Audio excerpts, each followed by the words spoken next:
So if you guys watch this channel for a while, you know that I talk a lot about analytics. You know that a lot of the time I tend to agree with the analytics people. You know that I'm not the biggest fan of the Thunder going out and getting Carmelo Anthony.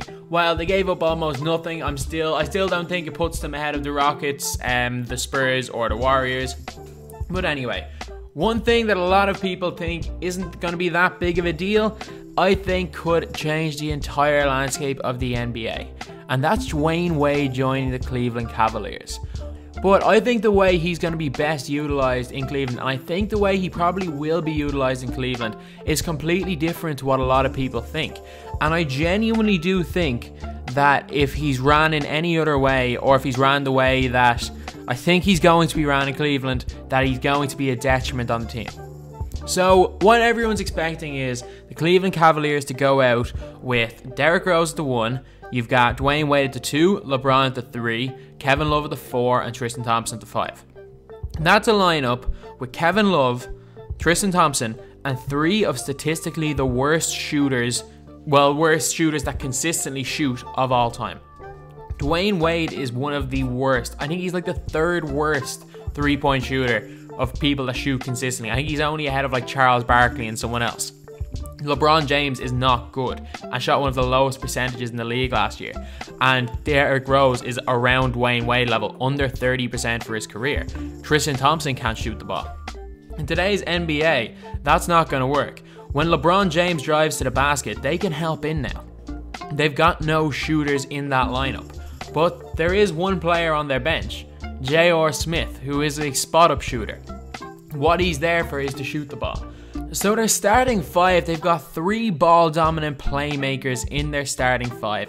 A big man that can shoot the ball, to be fair, Kevin Love can shoot, and a rebounder. And then their bench, J.R. Smith, Iman Shumpert, Jay Crowder, Kyle Korver, and Channing Frye probably, and then Zizic. You've got, apart from Zizic, if you go with the other 5, you've got 5 shooters. You've got 5 shooters, or 4 shooters and a defender in Jay Crowder, a glue guy. And I think that the Cleveland Cavaliers are ran in that way that they don't have much of a shot of winning. I genuinely don't think they have much of a shot of winning if they go out with that lineup. Even if Isaiah Thomas comes back and ends up being half decent, I still think with that lineup they're going to struggle. What I think they should do, especially until Isaiah Thomas comes back, is run Dwyane Wade as a 6th man. Because what the starters need is shooting. At the 2-guard position, J.R. Smith should keep his role as a starter, or maybe Kyle Korver could slot in as a starting 5 member. I'd probably go with J.R. Smith, more than likely. Because with the huge lack of floor spacing in the starting lineup, it means that LeBron isn't going to be able to get to the basket. It means Wade's not going to be able to get to the basket. It means that Derrick Rose isn't going to be able to get to the basket. And you might be saying, oh, LeBron and Dwyane Wade played together with Miami. But look at the players they had around them. When they won the NBA championship in 2013, the other starters were Shane Battier, a shooter, Mario Chalmers, a shooter, and Chris Bosh, a shooter. The year they went out with no shooters, they lost to the Dallas Mavericks because the Dallas Mavericks zoned them up. They lost to the Spurs. To be fair, they did go out with shooters and they lost to the Spurs. They started Ray Allen for a lot of that series. And even in 2013, they were starting Mike Miller for a while. And he was hitting shots. So the importance of shooting can't be underestimated. And for that reason, I think Dwyane Wade will come off the bench as a 6th man. So what exactly does the starters need? They need shooting. What does the bench need? It needs a playmaker. It needs a shot creator, someone who can make their own shot. And I think that Dwyane Wade will take on the majority of the ball handling role off the bench. I think he might play at the point guard off the bench. Imagine Dwyane Wade at the 1.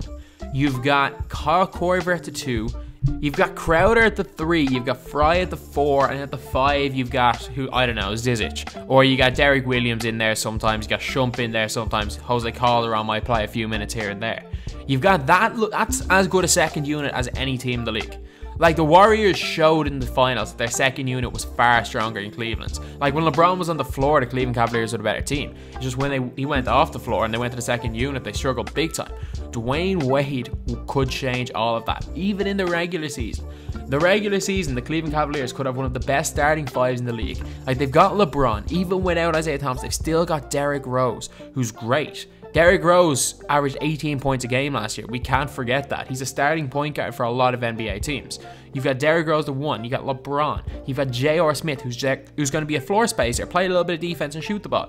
Kevin Love is going to be a great player. He's going to be a floor spacer as well. You've got Tristan Thompson getting a lot of the rebounds, living off scraps. You've got a team that's built well around LeBron James being the main playmaker. You put Dwyane Wade in for J.R. Smith, the spacing will cause huge problems. But you put Dwyane Wade on the bench and run him with the second unit and play him at the end of the game with the main unit when it starts to get tight. And who knows, maybe even start him in the playoffs, because that's when the game gets slower. But regular season anyway, Dwyane Wade off the bench as the main playmaker, I think, could be the difference between the Cavaliers winning 52 games and 62 games. I think it's going to be that much of a difference running Dwyane Wade off the bench, because as I've said a lot of times, I think the spacing could be a massive issue with Cleveland if they run LeBron, Wade, Rose and Tristan Thompson at the same time, and then the playmaking will be a massive issue with their bench. And I think that putting Dwyane Wade in as a 6th man will solve all of that. So anyway, that's the video. Thanks for watching. Please like, comment and subscribe.